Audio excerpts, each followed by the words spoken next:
Hello, adventurer. It's good to see you. You have made it to the morning grind. Welcome, welcome. It's the live stream at the beginning of the Geekverse, where we talk about all types of topics in geekdom, gaming, and fantasy, with an emphasis on being constructive and creating the things that we want to exist in the world. It's all on the grind, Sizemore. Can't be too fine, can't be too coarse. That's exactly right. There are a lot of adventures to be had today. Dungeons to explore and monsters to slay, and who knows what a random encounter might send our way. That's why we have to prepare, so settle in now for the morning grind with your favorite beverage in hand. Tea? Or maybe something a little stronger. I've got a few bottles of the old Wynyard left. Whatever you want. Pull up a chair. Dude. If you're feeling fancy, how about a cappuccino? Or a frappuccino? Or how about an espresso? Just tea, thank you. Sounds good to me, Gandalf. Whatever you want. I'm just glad you're here. Everyone is welcome. You can just watch if you want. You don't have to worship anything you don't want to worship. Thank you, Mike. But be forewarned. Sometimes we get really strange characters around here. Wait, what's that you say? Why can't you come and be a part of the stream? My wife would disown me. Oh no, I bet she'll be fine with it. Come on in. Am I scared for my safety? No.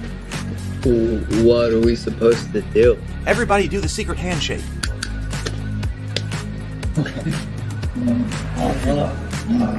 Secret cultist handshake. Oh, now do wizards who love each other. This, my friend, is a science. I still don't have gifts, but it's fine. It's all on the grind, son. Can't be too fine, can't be too coarse. Dude, this would be a sick place to bring the band. Indeed it would be, Dave. It really would. I'm seeing more people coming in. Welcome, glad to have you here. Oh, look, here's someone new. Is this the cultist meetup? Yes it is. Come to hang out? Please accept me. I have nothing else. Okay, we accept you. Everyone's welcome here. Brought some snacks. Well, that makes things even better. You want some coffee? I don't drink coffee. You sure? It's cultist coffee. What makes it cultist coffee? I'm a cultist and I'm drinking it. Oh. Then I'll have some. What exactly is going on here? I'm seeing more people coming in. Welcome. It's so great to have you. Oh, and look, here comes another stranger. Can we help you? Yes, fellow cultists. I could really use some food. Oh yeah? Welcome. We have donuts. Oh, it's me. I'm glad I'm here. I'm sure you have a few questions for me, though. What's your name? Who do you work for? What god do you worship? Great questions, Rob. I'm Steve King, and I worship Nyarlathotep. No, not really. I'm just Heath, and I won't be worshiping anything this morning. But I will be your host. Welcome to the office. We're going to have a great time. I've got my coffee ready, because now it's time for the morning grind. If you could become a fish, that would be amazing. Then I could command you with my mental fish powers. Here I am. Hello, everyone. Welcome to the office. Good morning. It is so good to see you. I hope you had a good weekend. Welcome to the morning grind. Welcome here to my home and to the office. Wonderful. Good to see everybody. There's a lot going on. There's going to be a lot that's going to be happening this week. So there is a lot here to talk about. So good morning, Zero the Blade. Good morning. Oh, look. It's Positive Fandom. Harim is here. She is the Positive Fandom channel, and I was just about to say that we do have a stream tonight, but it's not going to be on my channel. I have an interview with the Positive Fandom with RM on, well, I've got the link here for the Burnett work. Let me go ahead and put that out. In fact, I can go ahead and put up this right here. Hey, Draco, Stray, Sable Phoenix, good to see you. So let's see. So let me share this right here. So we have a stream tonight. We're going to be talking about the Tales of Rabavania and Goodnight Sword. And I really appreciate having the interview take place. And we'll talk about all kinds of stuff. So let me put this also in the chat here. So I would love to have everybody there. If you click that link and hit the notification So I will also put that out in the Raven Keep Discord server. I'll go ahead and post a link to the Raven Keep Discord server as well. So a little bit before you go live, I'll send out a notification to everybody to make sure that you know what's going on about 15 minutes before. But that is tonight. That is, according to my time zone, 7 p.m. Central. So 8 p.m. Eastern. So tonight we will be talking about that because tomorrow the Tales of Rabavania Goodnight Sword Kickstarter will go live, and I've got one adjustment to make on the Kickstarter page, which was a great thing that somebody recommended. But the preview for the Kickstarter, here's the correct link right here. If you want to hit the notify me on that, the correct link for that is that link right there. But if you want to go ahead and take a look inside so you can see exactly what the project is going to be like, it's going to be right here at this preview link. So you can, I believe in kind of a no surprise kind of Kickstarter, no surprises Kickstarter kind of philosophy. So if you go there, you can actually see the preview of the page itself, see exactly what things are going to be. It was recommended that I add the pledge cost to the graphic on that main page because when you're on mobile, the Kickstarter app, it doesn't immediately show you the pledge levels with the prices down the side. So that was a good idea. So I'm going to add that in. So that's coming soon. So that is coming out. Let me go over here. I'll just go ahead and bring that up as well.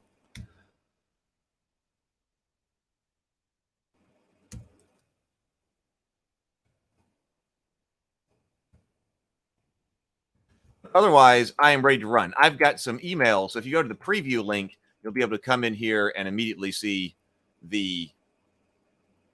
what will be going live tomorrow. I've got some emails I've got to send out to people to let people know that we are going to be live tomorrow. So that's one of the things I'm going to do is immediately when we're done with the morning grind. But otherwise, this is going to be a low drama Kickstarter campaign. It is set up with all print on demand. So I don't have to worry about, we're not have to worry about making some huge goal or something like that. It's print on demand. So we can have a low goal. You can't see the goal, but I think it's only like $500 or something like that. So if we've got, pledged to 500. So if we got 5,000 people who end up wanting Goodnight Sword, well, then no problem. We can take care of it because it's print on demand. But if we only have 15 people who want Goodnight Sword, then we can take care of that as well. And then we can move on. I'm really excited about finally getting back to being on Kickstarter and doing the crowdfunding campaigns and building. So the whole idea is that we're trying to build here. So that's why I went back and restructured a whole bunch of my stuff to print on demand so we don't have to try to get a giant order together for some minimum number of books, and then I would have to deal with the warehousing and all of that, and maybe down the road. But in the beginning here, this is a much better way to create some stuff, and then we'll also then move from here into RPG stuff. But Goodnight Sword, it's the perfect book if you've got a friend, like a friend's child, or your own children, or younger cousins or nieces and nephews who you want to be involved in the fantasy genre. Well, you want them to be reading Goodnight Sword, right? So those are the links right over here. Hey, Brent. Good morning, Brent. I'm going to be sending out something special to the channel members as well. So I've been trying to do that for the last couple of days. But if you are a channel member, if you are if you are a Knight of the Geekverse, then I'm going to send out a link where you can get a digital copy of Goodnight Sword in advance. So if go ahead and just get it free. So if you are a Knight of the Geekverse, if you are a channel member here, you will get through the YouTube community channel a preview of Goodnight Sword. So I'll post that as well after this. So if you are a channel member, you will get one of those. Oh, Positive Fandom says, I am excited for tonight's show. I am extremely excited for tonight's show as well. Breathe and sip. That's true. Let's breathe and sip. I've got my drink. Everybody got your drink ready? Let's do 2 deep breaths, deep inhales, complete exhales, and then take a sip. So here we go.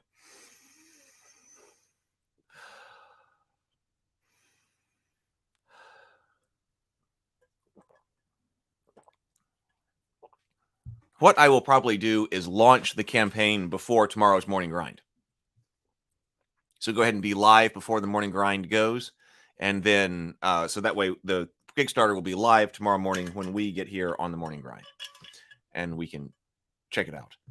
All right, so let's pull that down. What else is there to say? What else is going on? So stream tonight. Well, tomorrow night, Doug and I will be back watching Star Trek 2: The Wrath of Khan.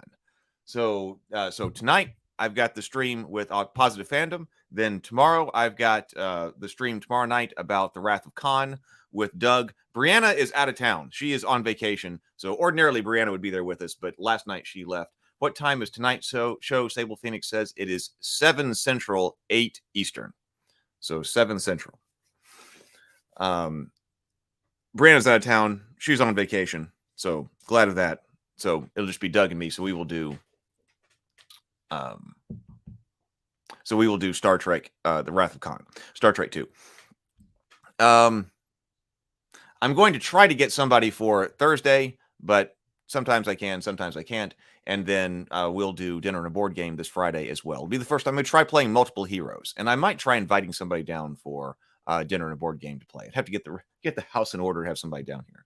But that's what's going on. So I'm excited about that. So primarily when I get off the stream here, I'm going to be doing all the final details for tomorrow's Good Night Sword Kickstarter. But we're basically ready. So we have been exploring Mighty Empires. Let me bring up the Mighty Empires book.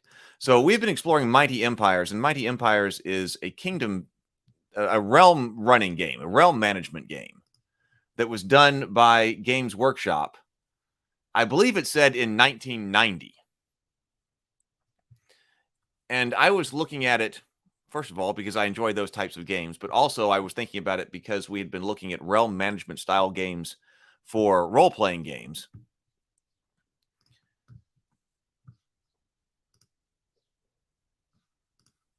Zero the Blade says you might have to get Sable Phoenix in that chat tomorrow night just in case. Tomorrow in that chat tomorrow night. Oh, this Star Trek 2. Oh, I'm sure there will be a lot to be said.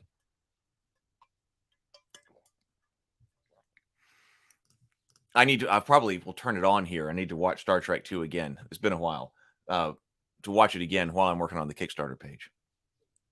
But the Mighty Empires was a much more gamist approach to running the campaigns. Finally, I have so many windows and tabs open. There we go. Because we also took some notes yesterday. On ideas about our ideas about how Mighty Empires might be improved. Also in the context of War of Kings, because I was thinking about some of the similarities between War of Kings being a board game that you're supposed to be able to complete in like 3 or 4 hours for your complete game. Whereas Mighty Empires, it seems like it's, intended to or could potentially extend over multiple sessions, and you're supposed to keep up as you're supposed to run a Warhammer campaign. So we were talking a lot about that, especially since I've been saying that, well, I've been kind of more on the gamist side of things with my interest in gaming lately. And so also with, what's the least you can possibly do in order to get something up and running or to have a lot of fun with it, to get something up and running and have fun with it? Well, something like the Rules Cyclopedia and even the GURPS Realm Management. We looked at GURPS Realm Management. There was a lot in there. And with the D&D Cyclopedia, do I really need to be tracking how many families move into or out of a particular hex every month? Probably not. Probably not. That's probably not something I need to be doing. So you're not worried with things like this in Mighty Empires. And I also thought that it was interesting that Mighty Empires has 2 different kinds of turns, the campaign turns, and then we were in here on the winter season. So you've got general campaign turns where you are fighting, and you're not really worried about revenue collection or raising other armies or all of the kingdom building side of things. But you are worried about that in the winter season. And it also had some interesting magic that we just went through. So this is our revenue. And I have a feeling it's going to be simplified. Because like with the D&D Cyclopedia or the Realm Management, I mean, you're dealing with revenue month to month, but you're also dealing with what consumes your revenue. All of your standard stuff. And is there a way to simplify this that like for instance, I don't know that we're going to be paying troops here. Like, is this revenue? I was thinking about this the other day because I believe in both the GURPS realm management, especially mass combat, but then also the rule cyclopedia. I mean, you've got income and outgo every month. Like, okay, we recruited these soldiers. We got to pay them every month, and we got to manage income and outgo every month. And other things just to keep up the empire. Is there a way to simplify that? Sable Phoenix says it's a good idea to rewatch Space Seed before the Wrath of Khan 2. Khan changes significantly for obvious reasons between the two. Yes, now of course I've seen Space Seed. But that's not a bad idea too. A lot of watching to be done this afternoon in that case. All right, so our fantasy state has medieval-style economies where wealth is counted in terms of goods as much as gold. The wealth is an important part of the campaign. It doesn't look like we're doing different types of resources. Now, different types of resources I've generally enjoyed as long as it's some kind of optimal number of different resources. But I think we're simplifying it here by just saying some amount of gold. An advantage of doing the different resources, and one of the reasons that we had different resources, we had in War of Kings, we had cattle, we had timber, we had wheat, and we had stone, is because we wanted players to be able to trade with one another. That was like a Catan style thing that, well, you're probably not going to have everything that you need, but you're generating something, so maybe you can trade with other players. If you simplify everything down to everybody's just getting gold, the point of trading with other players, that becomes not relevant because everybody's got the exact same type. They just would have different amounts. If you use different resources, people can have different, not only different amounts, but different types. The units of currency used is the crown. Crowns represent wealth in a very broad sense, not just money, but negotiable goods of all kinds. For convenience sake, when referring to crowns, we assume we are talking about real gold coins, but players should remember this is not literally the case. Assume we are talking about real gold coins, but remember that's not literally the case. Okay. During the first winter of the campaign, revenue is gathered for the first time. Players determine their revenue and note it down, because it looks like you just start with the campaign season and what you've got. So then you go to winter and you recollect resources for a new season, for the next season. Players determine their revenue and note it down. Revenue is spent during the winter and any not spent is lost to the players, being taken up by civil projects, artistic patronage, and other frivolous items or expenditures. So that's interesting. It's use it or lose it. You can't carry it over. So gathering revenue. Revenue may only be gathered if the player's capital city has not fallen to the enemy or been razed. If the capital falls to the enemy or has been razed, the player is unable to collect revenue that year. Being able to collect revenue does not necessarily mean the player is defeated, as he may still have an army in other territories. However, his lack of revenue means that he starts the campaign season with no reinforcements or baggage. We had a losing your capital kind of mechanic in War of Kings. Sable Phoenix says, I wonder what the optimal number is for this kind of very high level overview. The Total War series typically just uses farms to support the production of manpower, and wealth is rated in taxes. I don't know anything about the Total War series, other than I said that I did back the Rome Total War board game. So people have been talking about that. So I'm interested to know how faithful it is to the game, to the non-board game. That has been in production for a long time. But that's one of the only games that I still have out as far as Kickstarter goes. So the Roman Empire Total War. We'll see. Stray says, I've been looking for a realm resource inventory sheet for my players. GURPS, I don't even remember. It didn't really have an inventory sheet. It just had what you were supposed to write down. Did the D&D Cyclopedia actually even have a realm character sheet?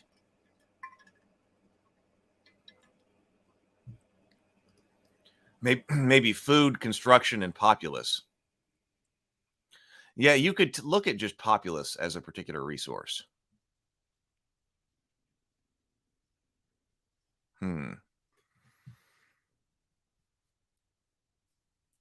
Well, GURPS did have that in terms of workforce. So GURPS did have workforce, which determined how many different things you could do on a turn, which I thought was interesting. That part I liked.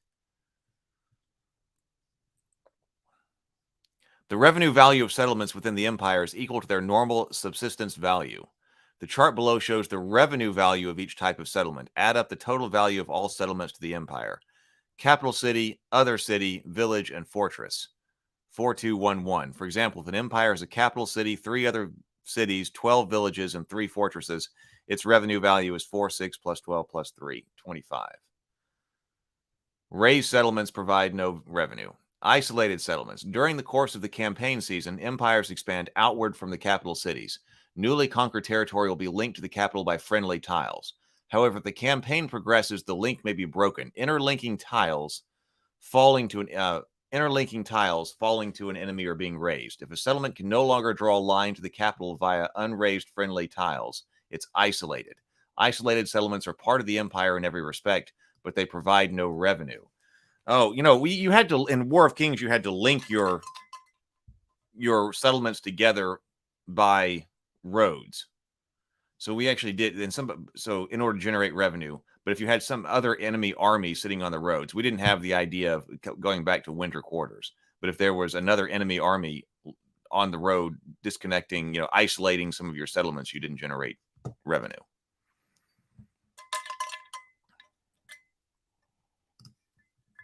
Sable Phoenix says, or perhaps if you're supporting trade, food, soft goods like textiles and furniture or whatnot, and hard goods for things like stone and iron that you'd use for building things. Stargate Mind says, I have something like that. My new character sheet bundle is coming soon. Oh, cool. Or food, raw goods, and refined goods. That could work too. In refined goods, because GURPS had like the luxury good categories. Yeah, it could be 3 resources. It could be 3 resources and money. 3 or 4 is probably someplace. It's the amount that you can keep in your head for the purposes of a game, not a simulation, but the purposes of a game. Some events alter the amount of revenue that can be collected. Rebellions may also result in isolating parts of the empire. That's why events should be resolved in the events phase before revenue is collected. Ships represent trading fleets and therefore a valuable source to the source of wealth. Any city harboring a fleet over winter may also add +1 to its revenue value for each ship model. If the port's own revenue value is lost following an event, the ship's value is also lost. Spending revenue. Revenue is spent during the winter. The following list summarizes the empire's items of expenditures. Diplomacy, diplomatic missions and the ransom of prisoners. Recruitment, raise new units, reinforce old units, hiring mercenaries, and paying allies. Recovery, rebuilding raised settlements. Construction, building fortresses or ships. Baggage. It doesn't look like we're built. So you can build fortresses. And you can build ships. Baggage. The cost of baggage bought in preparation for the following season. Espionage, hiring assassins, spies, agents, and saboteurs. So this does have other things you can do other than combat, but it just happens in this winter turn, this winter phase. I guess that helps the campaign seasons move relatively fast.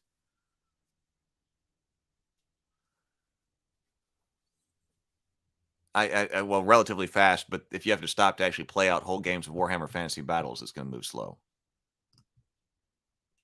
So diplomacy. During the winter, players will probably wish to spend their time fruitfully planning the destruction of their foes. Players may make use of the diplomacy phase to solicit the aid of independent empires or to enter into agreements with fellow players. Pacts. Players may consult each other freely during the diplomacy phase. This represents the exchange of letters and the effort of diplomatic missions in foreign kingdoms. A player may make secret agreements with other players, perhaps arranging to cooperate or merely exchanging promises to respect territorial boundaries. Players may make any promises to any of all of their fellows, but are under no obligation to keep them. Although players are under no obligation to keep a written record of their agreements with other players, though a shrewd player may prefer to get things in writing. A written pact is worth no more than a verbal agreement, nothing. but at least you can show it to other players as evidence of treachery, planned or already accomplished.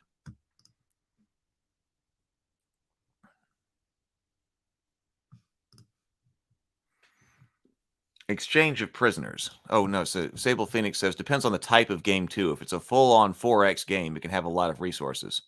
Stellaris has 16 different ones. I do not know that game.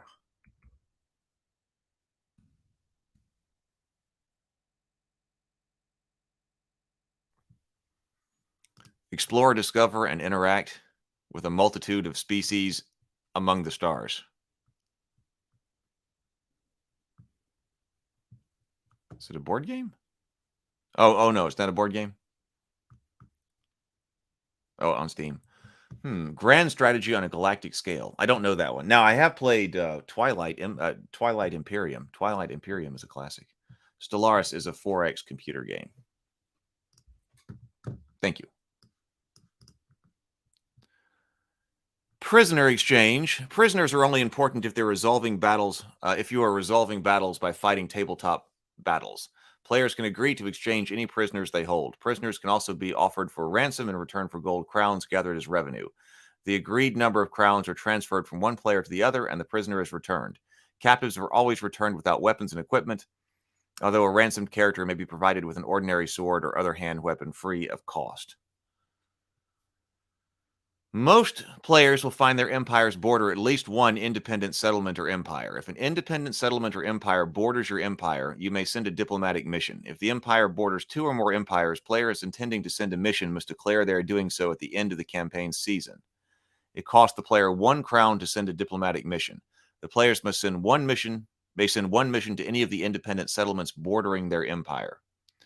Assuming the player's mission is the only one to visit the empire, roll a d6.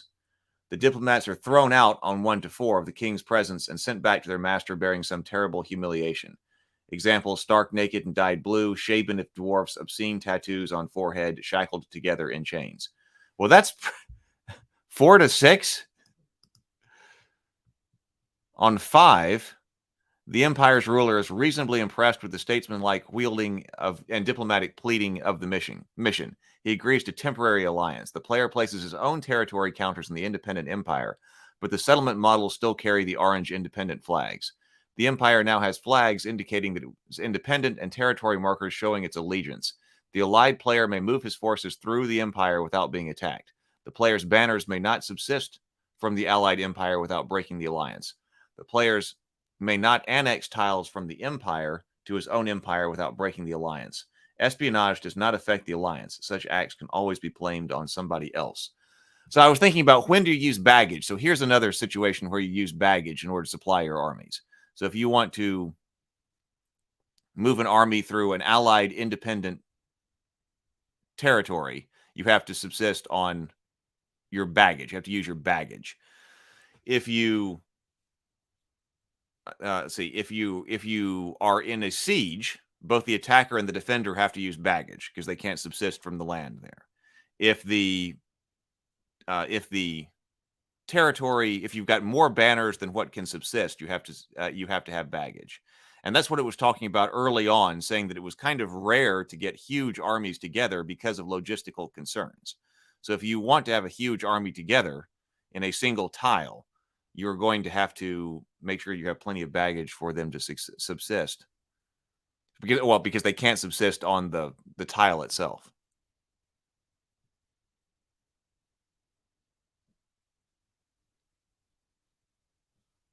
Hey, James. Oh, you're bidding on a house? I hope you get it. Stargate Mind says, put an elder brain in a genius Loki, moon-sized, around a planet and let the realm wars begin. Is that what Stellaris is? The Empire's ruler is completely overawed by the attention, and the Empire enters into a complete alliance with your Empire. His entire court is soon aping the fashions and manners of your Empire. The independent Empire is quickly absorbed into your Empire as a technically independent ally, but is really little more than a semi-autonomous province. Replace the independent settlement with those bearing your flag and treat it as part of your Empire from now on. If several players attempt to send a mission to the same independent empire, they must first vie for an audience with the king. Roll d6. The rising antics of the competing missions convince the king all foreigners are fools. They are sent back home in humiliation. 1 to 4. 5. Each player rolls a d6. The highest scoring player impresses the king, and he enters into a temporary alliance as described by 5 above. The opposing diplomats disappear into the dungeons and are never seen again. 6. The player rolls d6. The highest scoring player has ingratiated himself with the king, and he enters into a complete alliance as described in 6 above. The opposing diplomats suffer a horrible fate. Temporary alliances only last for the duration of the following campaign season. Complete alliances amount to the total absorption of the independent empire into the player's empire. Revenue is not collected from an independent empire that has been absorbed during the same winter.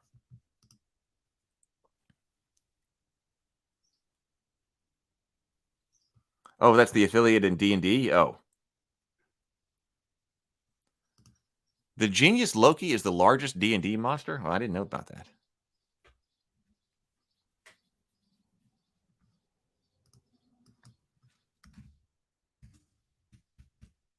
I don't think we ever really used affiliate in our games.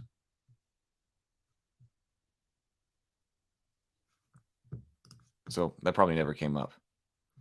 Sable Phoenix says, looks like diplomatic immunity isn't a thing in the Warhammer world. Yeah, apparently not.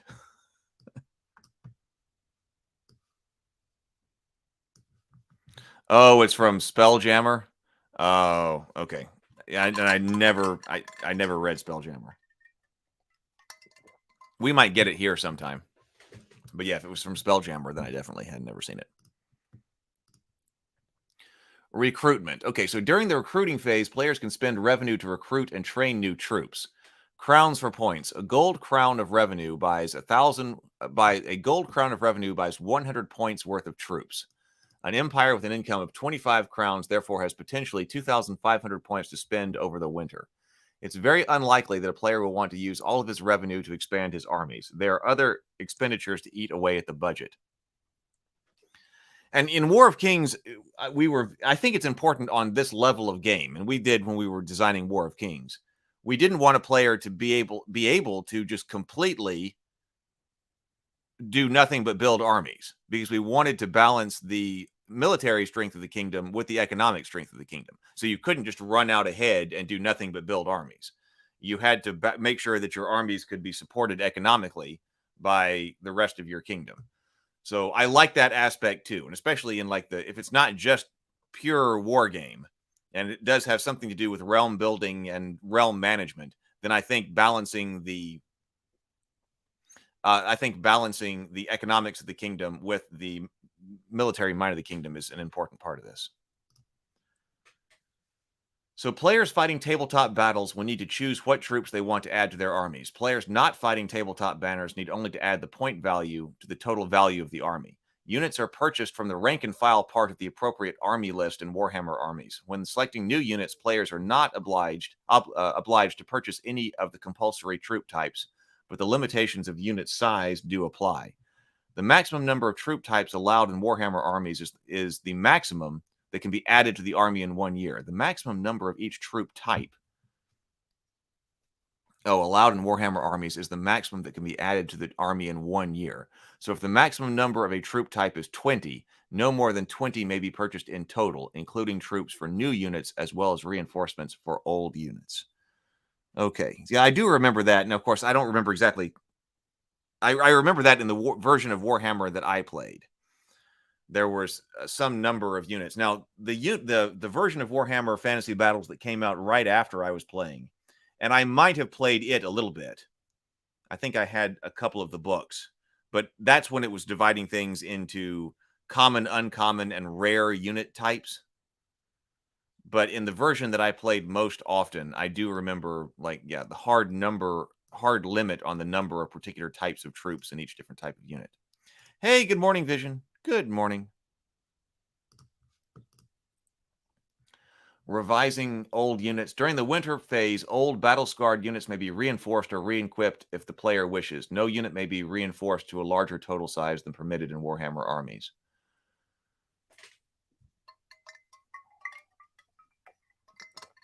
I was thinking more about your card idea, Innerlight, yesterday.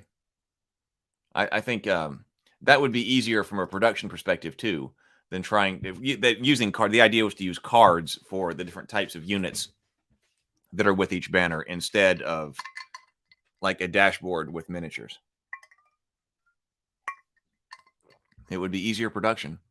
Reinforcements. It's likely that most of your original units will have suffered casualties during the season. As long as there's at least one model left, the unit may be expanded by adding further troops that were of the point value given to them in Warhammer armies. Existing elite units may be reinforced with the appropriate elite types of units. However, the elite unit, which is heavily reinforced, may lose its elite status. The chart below summarizes the effect of reinforcing elite units. I forget the rules on this. That might be referring to units which have done things like captured another unit's banner. I remember something about if you're trying to do a campaign type of game, and with just Warhammer Fantasy, that at times your units could gain elite status if they did certain things. So I suppose you would be playing with that if you were trying to do this whole thing right here. I don't remember what Warhammer edition it was that I was playing mainly. It could have been 5th, but I don't remember enough. I don't remember. So this is how many. The chart indicates the reduction in elite status for various levels of reinforcement.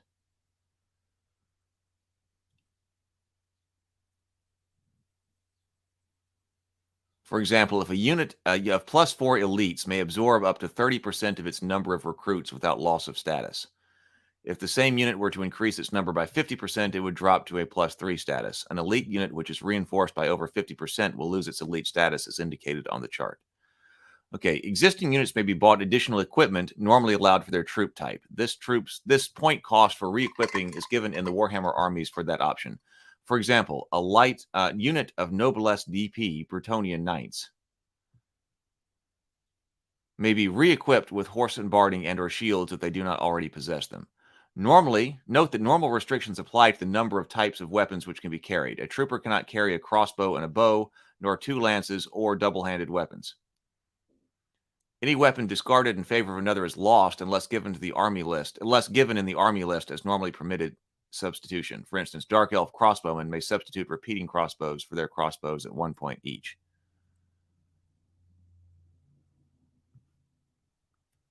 Characters, and like I said, I was never a huge fan of characters. The starter set was Bretonnians and Lizardmen. So 4th edition was Elves versus Goblins. That was not the starter set that we had. I had the Bretonnian versus Lizardmen starter set.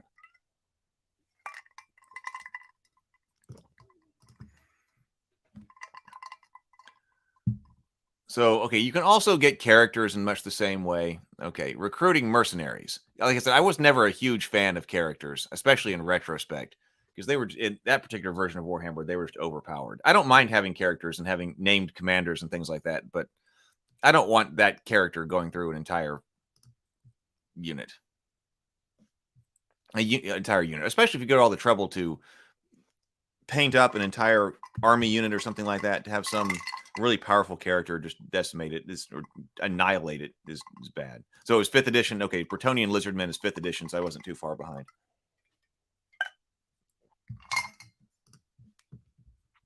I think I had probably thought about getting into Warhammer earlier, but by the time we got into it, I think the Bretonnian Lizardmen box had just come out. A player may choose to spend some of his revenue on hiring mercenaries. There are definite advantages to this. So like I said, I haven't seen anything about trying to do upkeep for your fighters, for your warriors. Once they have been hired or raised, it seems like keeping them supplied / paid has to do with subsistence on the land, and then also baggage. That seems like the way that we're going here. A player may choose to spend some of his revenue on hiring mercenaries. There are definite advantages to this. Mercenaries are good fighters. They often have elite status, always include at least one high-level character, and usually provide a range of troop types not normally available to the player. On the other hand, there are disadvantages too. Mercenaries are not always loyal. Oh, speaking of loyalty, so who was it? Oh, I'm sorry. I forget who it was. But was talking about, I just saw this note before I went live about why is it that you can sending a scout out to an undefended territory makes them immediately change their allegiance. And he was saying that, well, it's the town or the city or whatever it is not wanting to be attacked and destroyed. I mean, I get that. I do get that. But it seems like rather than just automatically flipping it, there would be some type of loyalty for the city. And the larger, because I get completely threatening the city or the settlement with destruction, like, hey, we're coming over if you don't submit. But there might be some type of loyalty rating of the city or something that prompts them to resist, at least until the whole army is moved in.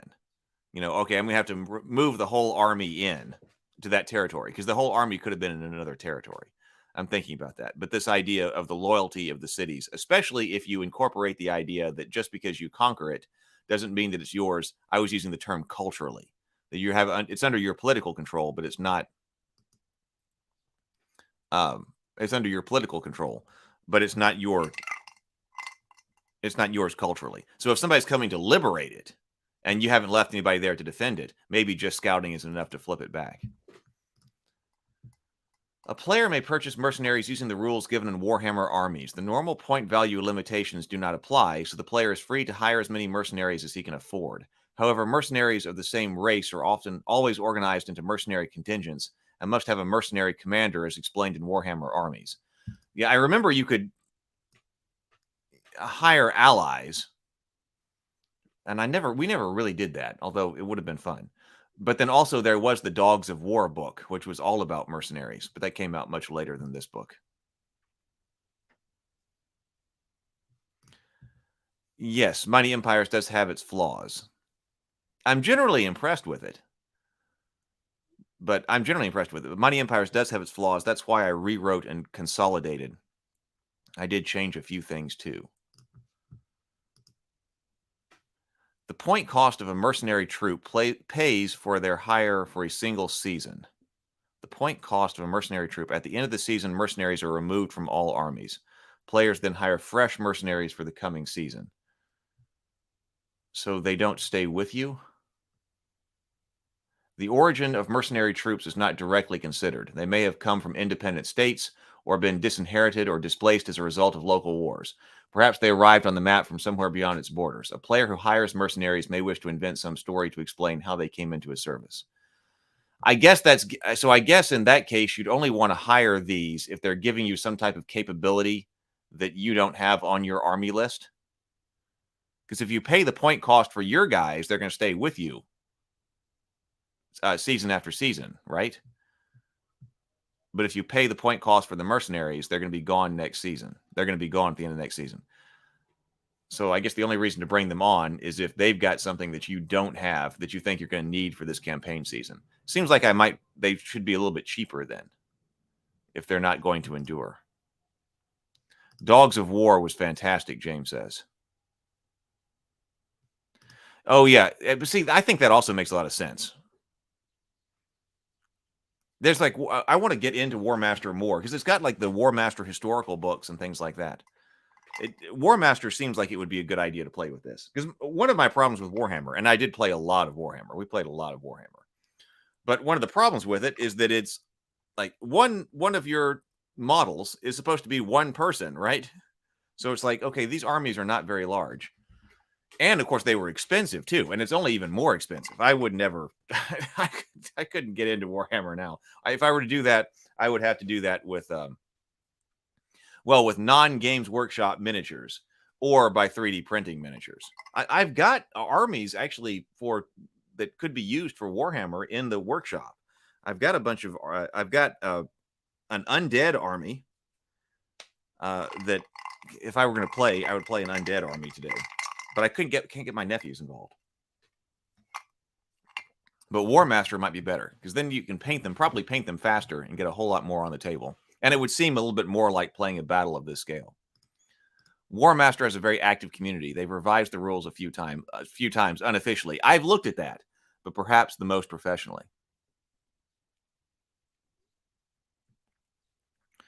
It's been a while, but I have seen people who have been, updating it. James says at some point thresholds, it's kind of like a whole army. Yeah, if you get high enough, I guess. But War Master is definitely better for that. Mercenary loyalty. Mercenary loyalty must be tested as normal during the battles in which they fight. Mercenary loyalty must be tested as normal. What's normal? However, because campaigning armies are predetermined, it's not possible to put points aside for bribery. This particular mercenary characteristic is represented in other ways by the Mighty Empires game.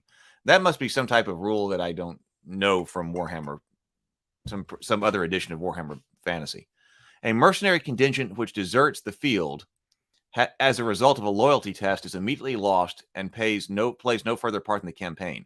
The same applies to contingents which leave the field following the death of the army commander, or which marches off after coming to terms with an enemy. The contingent which switches sides becomes part of the enemy's force just as if he had hired them to start with. Allies may only be recruited if the empire has entered into an alliance with an independent empire or settlement during the diplomacy phase. One allied contingent may be recruited for each independent settlement empire which has become an ally, whether temporary or complete alliance. So, okay, you do have to remember, even if it's become a complete alliance, that you can get allies. A player may purchase allies using the rules and points values given in Warhammer Armies list. The normal point value limitation does not apply, so players are free to hire as many allied troops as he can afford. However, allies of the same race are always organized into allied contingents under an allied contingent commander, as explained in Warhammer Armies. The point cost of allied troops is equivalent to their cost for a single season. At the end of the single season allies are removed from all armies. New allies may be recruited the following season, but only if new alliances have been made during the intervening winter.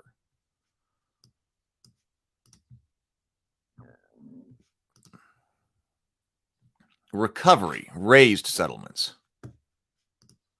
Settlements which have been raised may recover over the winter as citizens return to their homes and new settlers are taken over abandoned territory. I do like the enduring nature of this. That's one of the big pluses, I think. That, like I said, I like having sieges that carry over from turn to turn. I like the idea that the effects of raising something can carry over from turn to turn. I do like that. I would want to try to see if I could get asynchronous play during the campaign season by issuing orders to your banners and then resolving all the orders at the same time or something. So a test is made for each raised tile on the map. For every raised tile, roll a d6. 1 to 3, the area remains abandoned and uncultivated. Cities and fortresses remain charred ruins populated by squatters and bandits. 5 to 6, inhabitants gradually trickle back to their homes. Villages recover fully and can provide subsistence as normal. Cities and fortresses remained abandoned and provide no subsistence. 6, the settlement recovers sufficiently to provide full subsistence from the beginning of the campaign season. So it's hard to bring your cities and fortresses back on. Okay, I was about to say, can you speed that along? So yes, you can. So we're going to get to that.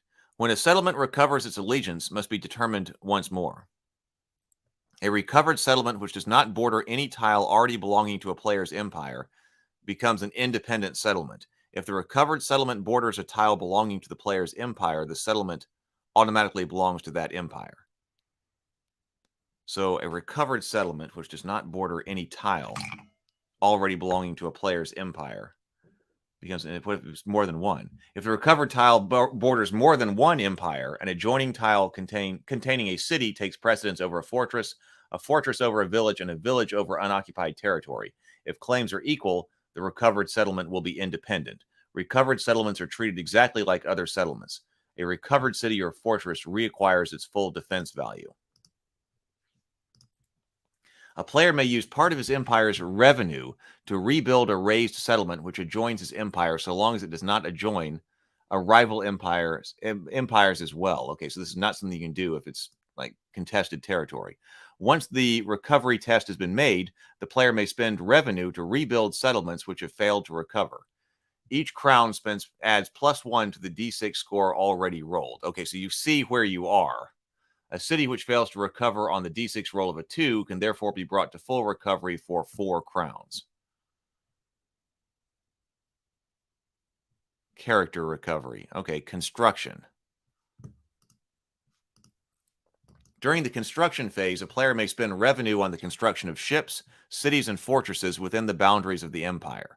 The number of pieces in the Mighty Empire game limits the number of settlements and ships that it's possible to have in play.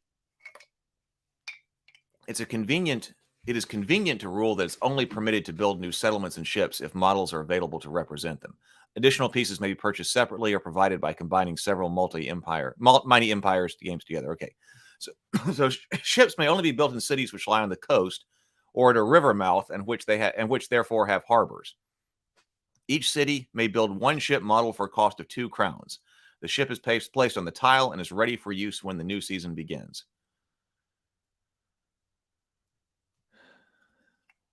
And I like that you get to build once, but then you've got multiple campaign terms that deal with that particular situation. So you're not going back to it every turn. I wonder if anybody has, well, we know that Inner Light has, but I wonder if there are other people who have tried to improve Mighty Empires out there. Probably have, like War Master has undergone revisions. So fortresses and castles. The constructions of fortresses and cities place major demands upon the economic resources of the empire. At the same time, a carefully sited and garrisoned citadel can protect and safeguard important military and trading routes. But we don't have roads. I was noticing that. We're not building out roads. I was wondering if you could do something like the infrastructure rating of your kingdom within GURPS. Instead of building out individual roads, just talking about, well, your infrastructure, you're paying to upgrade your infrastructure, which includes roads. A tile containing a village may be converted into a fortress at the cost of 5 gold crowns. So this is an upgrade cost. So it said that in this, if you're just coming in to this version or this video, that it's assumed that a fortress includes a village, and that the village isn't necessarily one village, but that the place is inhabited by a bunch of different villages and hamlets and things like that that's crisscrossing or scattered among the tile, among the territory. And then once you have a fortress there, it means that place has been upgraded for military reasons. So that could be, a large castle there or whatever else. But it also includes all of the general inhabitants there as well. So you're fortifying the countryside. The village model is replaced by a fortress model bearing the appropriate colored flag.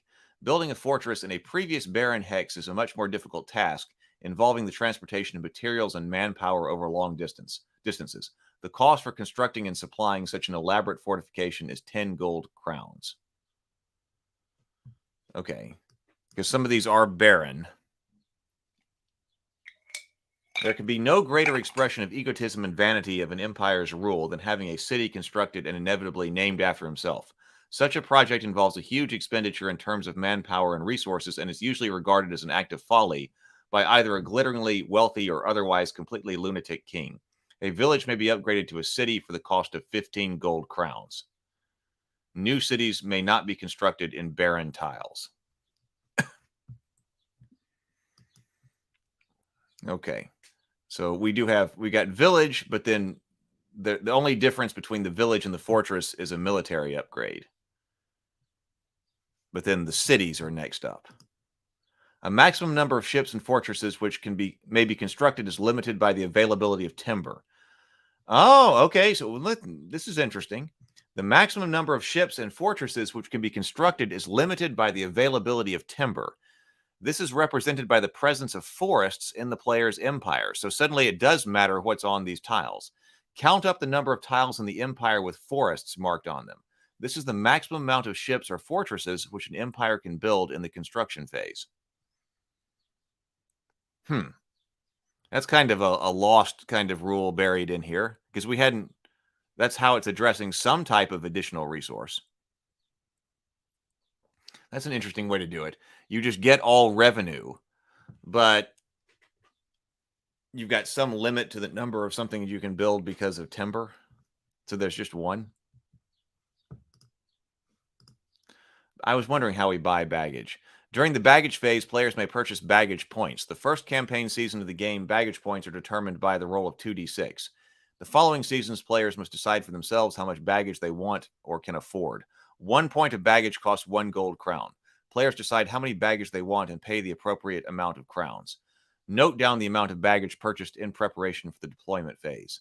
Sustaining sieges. If a player elects to sustain a siege over the winter, he must provide the besieging force with additional baggage. During the baggage phase, the player rolls a d6 for each besieging banner and pays the number of baggage points indicated. Although the amount of baggage consumed is far less than would be used over the same period during the campaign season, it's still enough to seriously affect the Empire's budget. If a player is unwilling or unable to provide baggage for a besieging force, the entire force is destroyed and the siege ends. If the player provides the baggage indicated, the siege continues through the winter. To determine the result of a winter siege, roll on the siege starvation table, but this time with a -1 modification to the die roll. Results are applied normally. If the garrison surrenders or is betrayed, surviving banners of both sides must immediately attempt to reach winter quarters under the normal rules. Failure to do so will result in their destruction.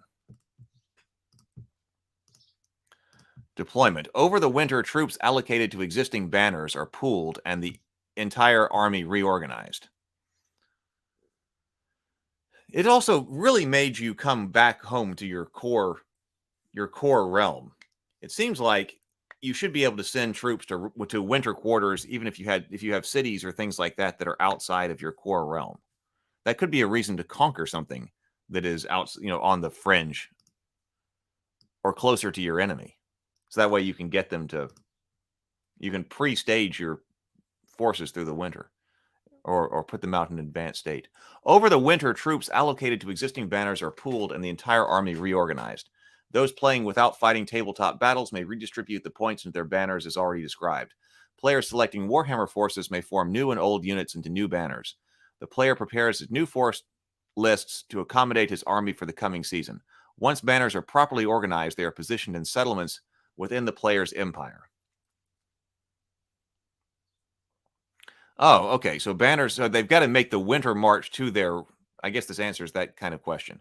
So they've got to make the winter march back to the core, back to your realm. But once banners are properly organized, they are then positioned in settlements within the player's empire. So the empire is not your realm. So you've got to make the march back to your core. But then after that, you can go wherever. Banners cannot be deployed into barren tiles. Mercenaries or allied contingents are always organized into their own separate banners. Once banners are in position, baggage counters are placed with banners or may be stockpiled in settlements as required. Ship pieces may be deployed at any city in the player's empire which has a harbor. If a player wishes to deploy a banner in a settlement that's entirely separated from his realm by water, say an offshore island, or a part of a peninsula that's cut off by an opposing empire, he must also deploy a new ship to the same tile or one next to it. So that does allow you to stage. You got to come home for winter, but then before spring starts, you get to stage anywhere within your empire. I gotcha. During the espionage phase, assassins, spies, saboteurs, and agents may be hired and deployed by the players. Each of the 4 types of operatives can achieve different things, but are treated similarly in the game. Cost. Operatives are bought at the cost indicated below. This is deducted from the player's revenue. The number and type of operatives are bought and noted down by the player. So an assassin, 1, spy, 1 crown for D6. I guess we'll find out what that means. Saboteur, agents, each 1. Once each player has chosen all operatives, all players should get together to play out the espionage phase. The players declared his total number of operatives, but did not have to give details for their type.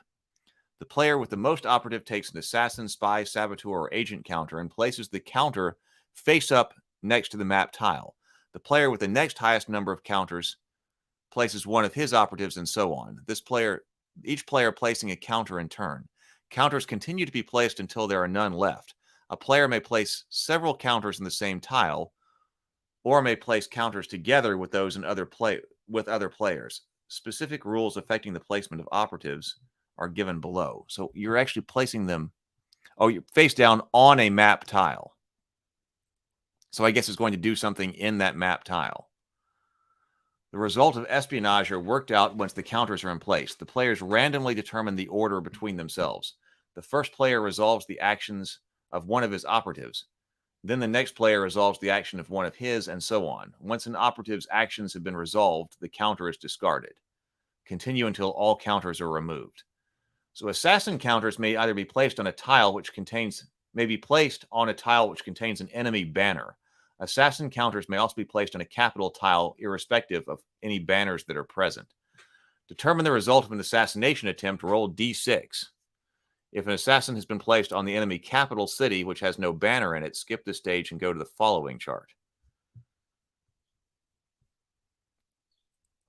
Things like the assassin is uncovered and slain before he has a chance to do any damage, whereas the assassin enemy slays 2 enemy characters. That would be brutal in a Warhammer game. One is chosen by the enemy player as under 3 above, and the other is the one with the highest level as under 4 above. If only one character is present, he is slain and no further damage is done.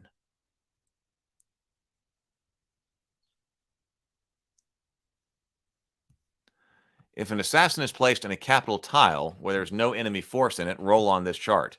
For instance, the king is wounded but survives the assassination attempt. Rumors and confusion paralyze the army. No force may move during the first turn of the campaign. The king is slain by the assassin and the whole court is thrown into anarchy. Rivals to the throne gather their political and military supporters as the nation teeters on the brink of civil war. Randomly select D3 fortresses. These fortresses take advantage of the anarchy to rebel against the empire. Replace the fortresses with independent fortresses. Any banner on the rebel fortresses are lost and removed. Well, that's brutal. Some troops are assumed to disperse while others remain to garrison the fortresses. Remaining loyal forces are thrown into confusion and cannot move for the first turn of the campaign. On the second turn, they can move on the D6 roll of 4, 5, or 6. From the third turn, they move normally. That sounds brutal.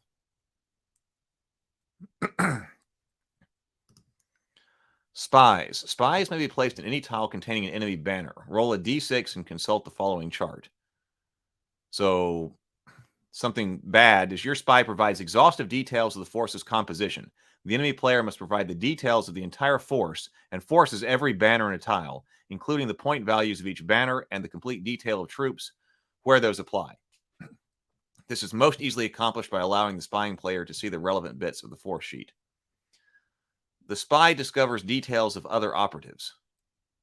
The spy player may remove D6 other operatives from the map, irrespective of who they belong to and where they are.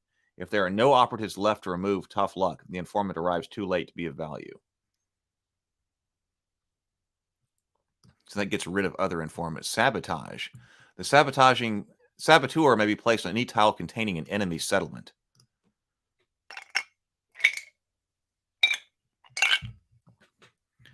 The saboteur sets fire to the settlement, causing immense damage and killing many people. The settlement is considered to have been razed. Banners in this tile and any baggage held are not affected. Ships are destroyed on the roll of 4, 5, or 6, but otherwise escape unharmed to the open seas. That's rough. One saboteur raising an entire tile. The purpose of agents is to uncover plots and thwart them. Agent counters are primarily used to attack enemy operatives, but they can also be planted in enemy settlements to smuggle in more of your own operatives. Agents may be placed on any tile. Roll D6 to determine the effect of the agent. The agent is moderately successful and discovers one enemy operative. Without turning the counter over, select one enemy operative counter on the tile. Roll a D6. On a 1, 2, or 3, the operative overcomes the agent and the agent is removed. On a 4, 5, or 6, the agent exposes the enemy operative and the enemy's counter is removed. The agent ruthlessly efficient and finds all enemy operatives in the settlement. Remove all enemy operative counters from the tile. As for above, in addition, the agent smuggles one friendly spy, assassin, or saboteur into the settlement. The player chooses one new operative free of charge and positions him in the settlement. It sounds like it could be fun.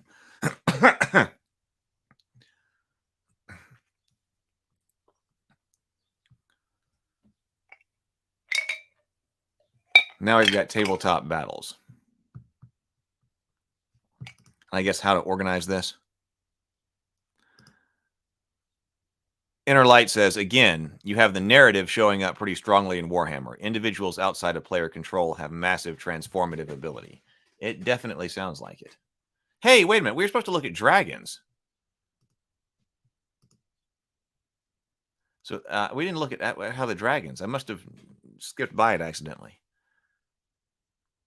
So this is talking about how to deploy for a tabletop terrain game or a tabletop battle. How to position forces.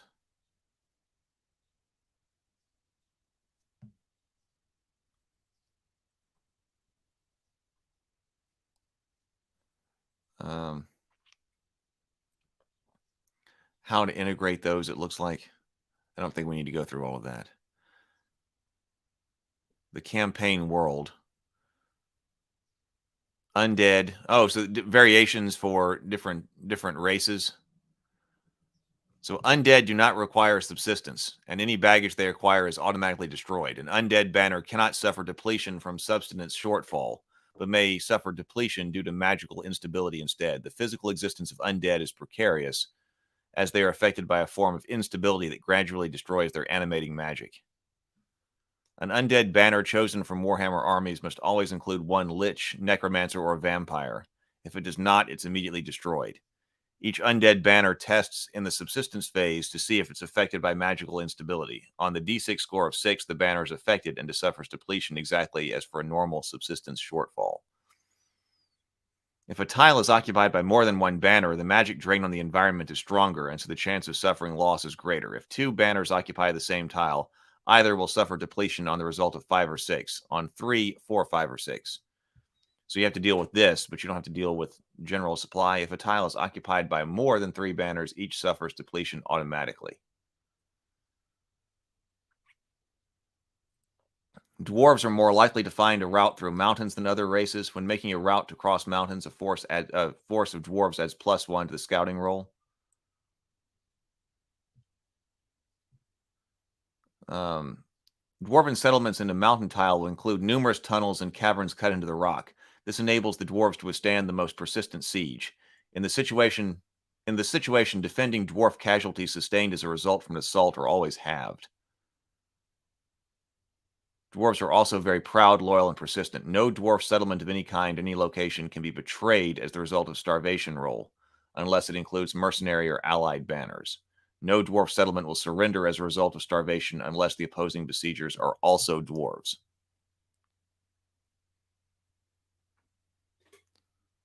Recorded? This isn't recorded. Hi, hi, good to see you. Coming in from Twitch. Did I see your comment above about War Master? I'm not sure. Oh, wait, no, right here, that they've revised the rules unofficially quite a bit.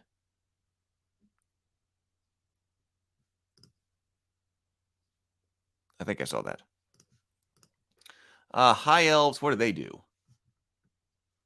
Although the High Elves themselves are not maritime race, they're close cousins. Their close cousins and associates, the Sea Elves, are masters of the craft. The High Elf armies, there were a lot about boats with High Elves, at least I remember. High Elf armies include many elves of this race, and their sailing craft are always manned by Sea Elf crews. Elven craft always outsail their enemy, and may always bring enemy ships to battle if they wish. Elven fleets add +1 to their naval engagement score when fighting enemy ships. They can cast 2 spells during the spring and autumn equinox.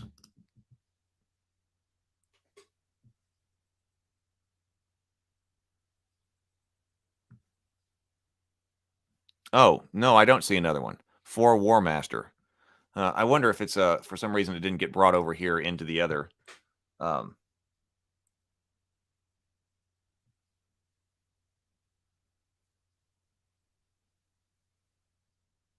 Oh, no, I don't see that comment. I wonder if it didn't post.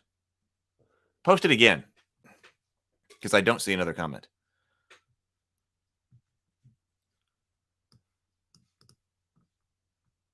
Wood elves are naturally attuned to woodland living and therefore derive substance from a tile containing a wood.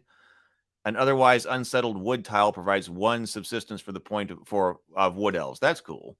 If a tile has a settlement, normal subsistence applies. Wood elves may even forage for 1 point of subsistence in a raised tile that contains a wood. Orcs and goblins. Goblinoids require subsistence just as men, elves, and other creatures, but they are cannibalistic. As supplies run out, the smallest end up on the tables of their larger cousins. The loss in point value of troops from subsistence shortfall is therefore doubled for these creatures. Players using tabletop armies must take these losses from snotlings or goblins so long as there are orcs and trolls in the banner. Alternatively, if a force has enemy prisoners, they may be eaten rather than the player's own troops. As food, prisoners are worth more than their basic point value for their level and race. For food, prisoners are worth their basic point value for their level and race. Goblinoids are hardy creatures with astonishing powers of endurance. They can march for days at a time and cover ground quickly, but may lose many of their troops as stragglers or through exhaustion. A goblinoid force moving into a tile without precipitating a battle or siege may attempt to scout and move again. This is called a forced march. In order to make a forced march, further subsistence must be provided immediately for the entire force. This additional subsistence may come from either the occupied tile or from baggage exactly as normal. If subsistence cannot be provided, a forced march move is not allowed. If the move successfully scouts an adjacent tile, it may move on to that exactly as per normal movement. Once it's completed the second move, the force takes casualties representing the loss due to desertion and exhaustion. So you have to roll for that. So this forced marching is only something the orcs can do. That sounds very Tolkien. Not Warhammer orcs are the best orcs, James says. Not a fan of wood elves.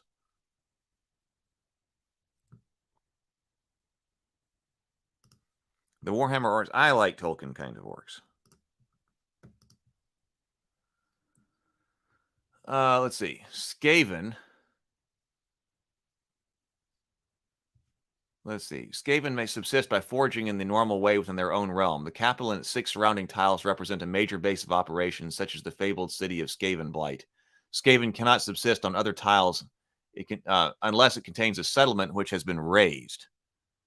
However, like other races, Skaven may subsist in a raised tile.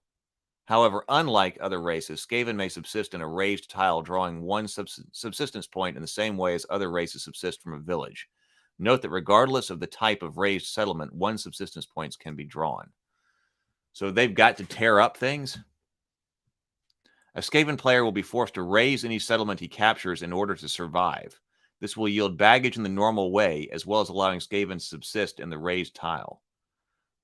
Tiles raised in the previous campaign season will recover subject to the normal overwinter recovery test. I didn't see chaos in here. Skaven may collect normal revenue from their own realm and any unraised settlements in their empire. Any raised settlements provides 1 point of revenue. They're going to be tearing up everything. I love the Tolkien orcs, but I love the motivations of the Warhammer orcs, James says.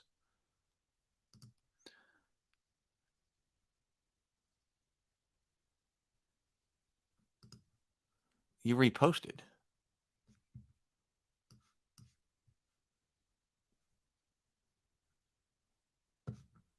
Well, why don't I see anything?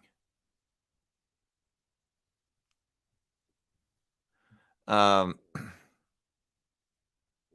can't think of Sable Phoenix says, I can't think of anywhere else that turned them into a type of fungus people. Well, I can't think of that anyway. Either. That was definitely unique. They're a fungus, and the wars they fight are essentially reproductive. And when you kill them, they keep reproducing. That was unique. When I was looking at the history of orcishness, yes, the Warhammer orcs were definitely different.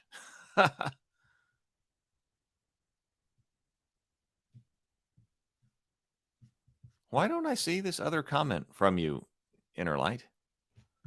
You're not talking about in Discord. You're talking about here. You're not talking about in Discord, right?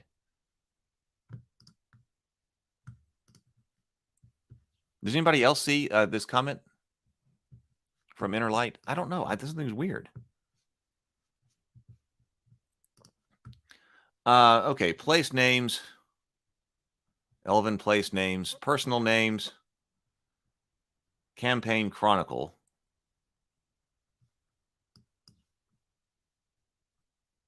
Keeping track of time, inventing a calendar, so for time, multiplayer games, extra players, additional game sets, information on painting models, scouting charts. So, I guess I accidentally skipped the dragon stuff.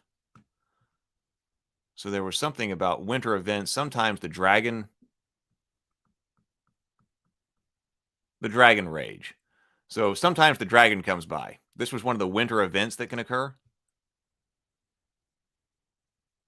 Oh, now here it says, I can put this in Discord if it wasn't posted. Let me try again. Now I see this now. I wonder what the problem was. For War Master, look up the channel Ian M. Standing. They do video tutorials, war reports, and go over rules and army differences. Okay, so we see that now. I'm going to open a window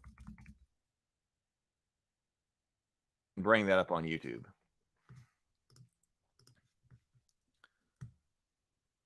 It's called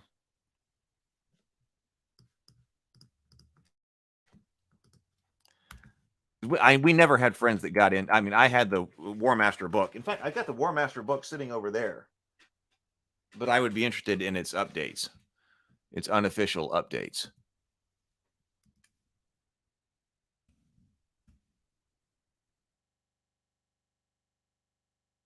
Okay, I found it.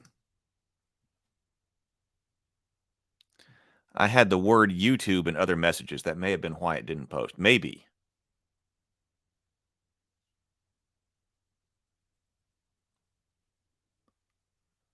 Sable Phoenix says the Greenskins are really the only ones that have a legitimate hope of stalling the Tyranids, but the implication is that the massive hive fleets already in the galaxy are just the tip of the iceberg. For the 40K lore, which I know very little about. Let's look at this. But then I've got things I've got to do to get ready for this Kickstarter tomorrow. But so how are they handling the dragon? Because I was saying that, are we going to have some type of major random thing? Because it seemed to me that a game like this, you don't want to really lose because you rolled badly. You really want to emphasize the players who are making the right decisions. So the cause of the dragon rage is lost in the midst of time. Some attribute it to the movement of the planets and stars, others to the changing flux of chaos flowing from the collapsed warp gates at the poles of the Earth. Though many theories abound amongst scholars, natural philosophers, and magicians, no one can say why, when, or from where the next plague of devastation will come. All that is known for certain is that over the years, dragons gathered together in caves deep at the heart of the mountains. After many seasons resting and drawing their strength, they suddenly issue forth and lay waste to the lands around an orgy of destruction. Occasionally, small groups of dragons may be disturbed from their slumber by curious travelers or treasure hunters. When this happens, dragons may be woken prematurely, so they issue forth, destroying all around before returning to their hidden caves. So a dragon rage occurs when a scouting force wakes a nest of sleeping dragons. A result of 11 or 12 on the scouting event chart indicates the scouts have found a dragon's lair. A dragon rage occurs when scouting force, and a result of 11 or 12 on the scouting event chart indicates the scouts have found a dragon lair. On a D6, the roll of 1 to 3, the dragons remain undisturbed and nothing further happens. If the result is 4 to 6, then D6 plus 1 dragons are disturbed with dire consequences. A dragon rage also results when a player makes a roll of 2 or 12 on the winter event chart. Okay, that's what I remember looking at. So the dragon rage could occur in winter event. So you can also disturb them while scouting. Ugh. This is a far more destructive event, usually involving 2d6 plus 3 dragons. The dragon lair is randomly determined from amongst the 2 map tiles which depict entirely mountainous territory. If only one of those tiles is in play, then that will always be the dragon's lair. Stay away from it. First, place the appropriate number of dragon models, d6 plus 1 or 2d6 plus 3, onto the tile containing the dragon's lair. Nominate any of the 6 map tiles which are adjacent to the dragon lair as 1, and the remaining adjacent tiles as 2 to 6, counting clockwise from 1. Roll 1d6 to determine which new tile the dragons will move into. 1 dragon model is left behind in the old tile, as the remainder are moved into whatever adjacent tile have been indicated by the dice throw. Repeat this process as many times as necessary, leaving 1 dragon behind in each tile. Eventually, all the dragons will have been used, leaving a trail across the map. As the dragons cross the landscape, their movement may sometimes result in more than one dragon landing in some tiles. These extra dragons have no additional destructive efforts. 5 dragons emerge from the Highland tile and rampage across the landscape on the rolls of 3, 2, 4, and 2. Once the dragons have been positioned, roll d6 for each tile containing dragon models and consult the following table. Remove each model after the effects have been worked out. So, 1, the dragons roar overhead, breathing fire and smoke, but wheel away in a new direction, causing no damage. Or 2 to 6, the dragons swoop 2 to 4. The dragons swoop down upon the tile, destroying everything in their path. If the tile contains a settlement, it is raised exactly as if it had been raised by an enemy army. If there's a banner in the tile, it loses d6 times 30 points of troops. If there's any area in the forest in that tile that is burned and cannot count toward construction during the winter season. 5 to 6, dragons completely lay waste to the tile, destroying any settlements and slaughtering the inhabitants. If the tile contains a settlement, it is raised as described above. Any banner in the tile is completely destroyed. If there is any area of forest in the tile that is burned and cannot count toward construction during the winter season, any ships in the tile are destroyed on the roll of a 4, 5, or 6. So a raised tile by dragons during the campaign season remains raised for the rest of the campaign season. The tile may be recovered by rolling on the recovery chart during winter, but a raised tile during winter event remains raised throughout the following campaign season. No recovery roll may be made until the recovery phase of the next full campaign season. Okay, so you could get unlucky and have a whole bunch of dragons emerge and go crazy. But at least, well, I could go through your entire empire, I guess. But I guess part of this is that it may be affecting a bunch of different people's tiles.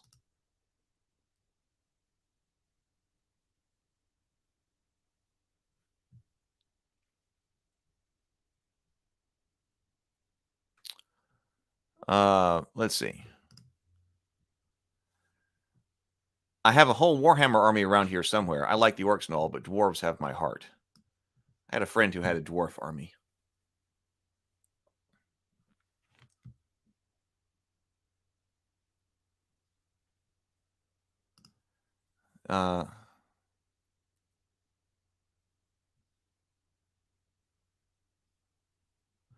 Is there an admin option to kill all links in chat or send them for review prior to posting?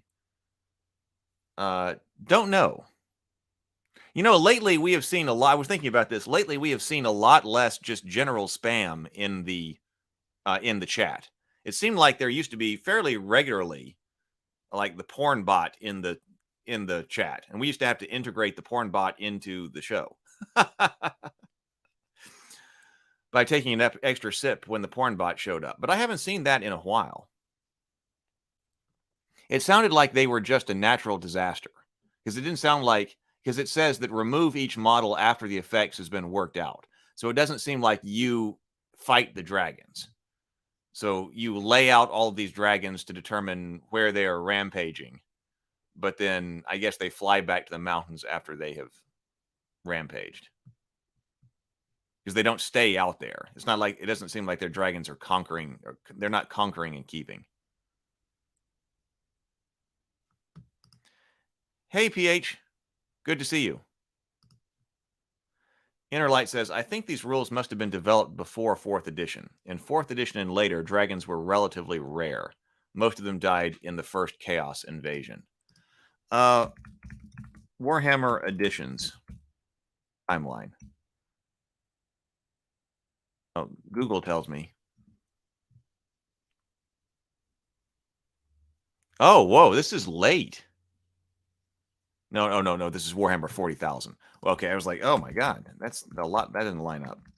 Fantasy Battles editions. 2nd edition, it says that came out in 1984. 3rd edition came out in 1987. So this would have been referring to the 3rd edition of Warhammer Fantasy Battles. 4th edition came out in 1992. And then 5th edition in 1996. And so it must have been 6th edition that I had a book for, but I don't think I ever played that. Yeah, that would have been late. I don't think I played after 2000. All right. That's what you do when you're finished rampaging. You just go back to the mountains. Well, all right, everybody. So I have enjoyed being here. So I've got some work to do. I got emails to send about the Kickstarter tomorrow. So tomorrow, the Goodnight Sword Kickstarter is going to be live. So we will get that underway and we will start moving forward with making things and doing projects. But please do not forget that tonight is my interview with RM on the Burnett Work. Right there is the link. I just put that in there. I will post it to Discord as well. I'll post a announcement to everybody about 15 minutes before that goes live. But then that link is also in the Discord server under just general announcements. If you click there, click the notify me. I would love to have everybody from our side of things go over there, and hopefully we will cross-pollinate so you guys will see what's going on over there and see her, and hopefully we will attract some people over to this channel and then also Kickstarter and everything else that's going on. So I will see everybody tonight. I've got lots of work to do. So see you tonight, and then for the Kickstarter tomorrow. Everybody be productive, be creative, and grind on.